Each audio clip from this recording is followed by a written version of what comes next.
बिस्मिल्लाहिर्रहमानिर्रहीम। अस्सलाम वालेकुम फ्रेंड्स, आज मैं आपके साथ शेयर करूंगी ये डोनट्स बनाने की रेसिपी। और ये रेसिपी इतनी आसान है ना कि एक दफ़ा अगर आप बनाएंगे ना तो नेक्स्ट टाइम आप बाज़ार से लाना भूल जाएंगे। बहुत ही मज़े के और बहुत ही सॉफ्ट ये डोनट्स बन के तैयार होते हैं। तो चलिए रेसिपी की तरफ बढ़ते हैं। सबसे पहले यहाँ पे एक बाउल में मैंने 1 खाने का चम्मच चीनी ले ली है और इसमें मैंने ये ईस्ट ले लिया। ये वाला ईस्ट मैंने इस्तेमाल किया। एक पूरा साशे जो है ना वो मैंने ईस्ट का शामिल करना है। तकरीबन 1 खाने का चम्मच ये बनता है। और इसमें थोड़ा सा नीम गर्म पानी डाल के अच्छे से मिक्स कर लेंगे और 10 से 15 मिनट के लिए साइड पे रख देंगे ताकि ये अच्छे से फूल जाए। और ये रेसिपी जो है ना मैं आपके साथ शेयर कर रही हूँ आधा किलो मैदे के साथ। तो इसलिए साशे जो है ना वो ईस्ट का मैंने पूरा इसमें शामिल किया है।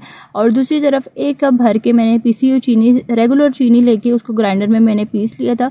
तो इसमें रूम टेम्परेचर में रखे हुए अंडे जो है ना वो मैंने 2 अदद शामिल कर दिए हैं। ठंडे आपने अंडे शामिल नहीं करने हैं। और ये जो मेजरिंग कप दिखा रही हो ना इससे मेजर करके मैंने चीनी लिया और इसी से ही मेजर करके मैंने आधा कप दूध लिया है नीम गर्म, और साथ 1 चाय का चम्मच वनीला एसेंस शामिल किया। इससे बहुत अच्छी खुशबू आएगी और अंडों की जो महसूस स्मेल होती है ना वो ख़त्म हो जाएगी। और अच्छे से मिक्स करेंगे कि चीनी जो है ना वो बिल्कुल मिक्स हो जाए इन दोनों चीज़ों में। तो इनको रखते हैं साइड पे। इसी कप के साथ मेजर करके ना 5 कप के करीब मैंने लिया है यहाँ पे मैदा जो है वो मैंने पहले छान लिया था। उसके बाद ये ईस्ट वाला मिक्सचर शामिल किया है और उसके बाद ये जो दूध और अंडों का मिक्सचर है ना ये थोड़ा थोड़ा करके हम इसमें शामिल करते जाएंगे। और यहाँ पे इसकी जो डो है ना वो सिंपल ऐसे ही हम गूंदेंगे जैसे रोटी बनाने के लिए आटा गूंदते हैं। लेकिन आटा जो है ना रोटी बनाने के लिए वो थोड़ा सा सख्त होता है, ये थोड़ी सी सॉफ्ट डो होगी। तो जितना मिक्सचर था वो सारा मैंने डाल दिया और उसके साथ मैंने नीम गर्म पानी भी रखा था। थोड़ा थोड़ा करके ये भी शामिल करेंगे जितना ज़रूरत पड़ेगा। और यहाँ पे इसकी जो डो है ना ये स्टार्टिंग में आपको थोड़ा सा हाथों पे चिपकेगी, लेकिन आपने इतना इसको रखना है कि ये जो है ना सॉफ्ट होनी चाहिए। जितना मैंने मिक्सचर बनाया था अंडे और दूध का वही पड़ा है। तकरीबन 2 से 3 खाने के चम्मच एक्स्ट्रा जो है ना वो नीम गर्म पानी पड़ा है। तो अच्छे से मिक्स करने के बाद काउंटर पे थोड़ा सा मैंने आटा डस्ट करके उसके ऊपर रख लिया ये डो को। और इसमें मैंने 100 ग्राम शामिल कर दिए मक्खन जो है ना ये एक तो टेस्ट बहुत अच्छा आएगा और ये मैंने रूम टेम्परेचर पे रखा हुआ था। इसमें मैंने मिक्स करना है और अच्छे से मैंने इसको प्रेस करते जाना है। यहाँ पे डो जो है ना वो स्टार्टिंग में आपके हाथों के साथ काफ़ी चिपकेगी, लेकिन आपने ये स्टेप जो है ना 7 से 8 मिनट तक करना है ताकि आपकी डो अच्छे से जो है ना वो यकजान हो जाए आपस में। और उसके बाद यहाँ पे मैंने इस डो को उठाना है, एक बॉल बनानी है और उसके बाद इसी बाउल में मैंने थोड़ा सा पहले ऑयल लगा लिया था, उसमें ये डो रख के क्लिंग रैप से मैंने इसको रैप कर लेना है और इसको रख देंगे तकरीबन 1 घंटे के लिए ओवन में या किसी गर्म जगह पे। तो 1 घंटे के बाद ये आप देख सकते हैं बहुत अच्छे से माशाल्लाह से ये डो जो है ना हमारी तैयार हो चुकी है, काफ़ी अच्छे से फूल चुकी है। तो इस तरीके की होनी चाहिए। अगर फूलने के बाद इस तरीके से जाली नुमा होगी ना तो फिर आप समझ लें कि आपकी डो जो है ना बहुत अच्छे से सेट हो गई है, बहुत अच्छे से तैयार हुई है। तो इस डो के मैंने 2 हिस्से कर लिए इस तरीके से। और उसके बाद पहले मैंने काउंटर पे थोड़ा सा आटा डस्ट करके इसको हल्का सा प्रेस दोबारा से करना है। इससे क्या होगा कि ये जो डो है ना थोड़ी सी सेट हो जाएगी और फिर आप रोटी बेलने में काफ़ी आसानी हो जाएगी। तो तकरीबन 1 मिनट तक मैंने इसको इस तरीके से प्रेस करने के बाद इसका पेड़ा बना लिया है। दोबारा से काउंटर पे थोड़ा सा मैंने आटा डस्ट करके इसकी पतली सी रोटी बना लेनी है। यहाँ पे बहुत ज़्यादा पतली रोटी नहीं बनानी, दरमियानी सी रखेंगे इसको। मैं आगे चल के आपको दिखाती हूँ। तमाम साइड से ना इक्वल हमने इसको बेलना है ताकि कहीं से मोटी कहीं से पतली ना रहे। इस तरीके से इतनी मैंने मोटी रखी है।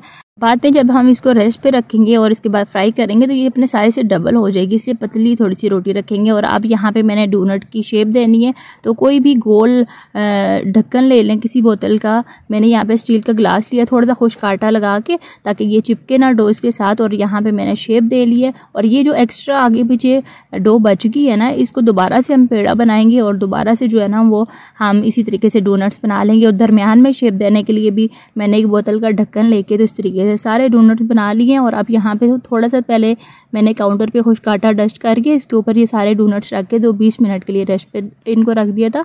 तो 20 मिनट के रेस्ट के बाद यहाँ पे थोड़े थोड़े ये मज़ीद फूल गए। आप चलते हैं इनको फ्राई करने के लिए। फ्राई पैन में पहले से मैंने ऑयल जो है वो चढ़ा दिया था चूल्हे पे गर्म करने के लिए। दरमियाना सा गर्म होना चाहिए। आप पहले एक डोनट डाल के देख लें। ये देखें आप जैसे मैंने डाला है तो हल्के हल्के से बबल्स बन रहे हैं, तो इसका मतलब है कि ये डोनट्स फ्राई होने के लिए बिल्कुल परफेक्ट ऑयल जो है ना उसका टेम्परेचर है। तो थोड़ी देर के लिए तकरीबन 2 मिनट इसकी टाइमिंग है। 1 मिनट तक एक साइड से फ्राई होंगे, उसके बाद हमने बिल्कुल हल्के हाथ से इसकी साइड जो है वो चेंज कर देनी है। और यहाँ पर ये आपको डोनट में कुछ 1-2 में क्रैक्स भी नज़र आएंगे जो वेस्ट वेस्टेज बच गया था ना हमारे जो डोनट्स के मिक्सचर में से, डो में से, तो उसको जब दोबारा से आप डोनट बनाएंगे ना तो इस तरीके से क्रैक्स कुछ में आएंगे। और यहाँ पे मैंने इनकी साइड जो है वो चेंज कर दिया, दूसरी साइड से भी 1 मिनट के लिए फ्राई कर लेंगे और बहुत ही माशाल्लाह से अपने साइज़ में भी डबल हो चुके हैं। तो यहाँ पे चूल्हे की जो आंच है ना वो आपने बहुत ज़्यादा उसका ख्याल रखना है, तेज़ आग नहीं रखनी, चूल्हे की आंच दम वाली से थोड़ी सी तेज़ रखनी है।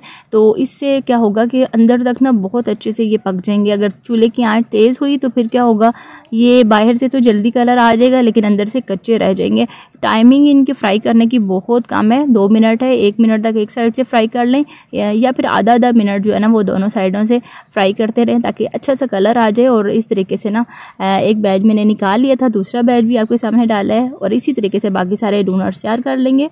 और यहाँ पे माशाल्लाह से ढेर सारे डोनट्स हमारे जो है वो तैयार हो चुके हैं।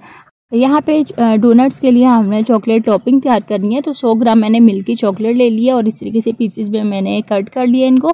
और यहाँ पे मैंने इनको रखना है माइक्रोवेव में, आप चाहें तो फ्राई पैन में भी रख सकते हैं। थोड़ी देर के लिए हीट लगेगी ना तो ये मेल्ट हो जाएगी। 1 खाने के चम्मच मैंने इसमें ऑयल शामिल करके तो 1 मिनट के लिए माइक्रोवेव में आधे मिनट के लिए रखा था, उसके बाद मिक्स करके दोबारा से आधे मिनट के लिए रखा है तो अच्छे से ये मेल्ट हो चुकी है। और यहाँ पे सिंपल हमने डोनट को उठाना है और इस तरीके से डिप करना है चॉकलेट में और हल्का सा मैं इसको आगे पीछे घुमा दूंगी ताकि चॉकलेट जो है ये अच्छे से सेट हो जाए डोनट के ऊपर इस तरीके से। और इसके ऊपर हमने स्प्रिंकल्स जो हैं वो इस तरीके से सेट कर देने हैं और थोड़ी देर के लिए मैं फिर ना इनको स्प्रिंकल्स इसके ऊपर डाल के तो सेट होने रख दूंगी ताकि अच्छे से जब ये चॉकलेट ठंडी होगी ना तो बिल्कुल सेट हो जाएगी। और माशाल्लाह से दिखने में भी आप देख सकते हैं ज़बरदस्त से लग रहे हैं और इनको बनाना भी बहुत आसान है। आपने देखा कि चंद अज्जा इसमें पड़े हैं और ढेर सारे डोनट्स जो हैं वो माशाल्लाह से हमारे तैयार हुए हैं।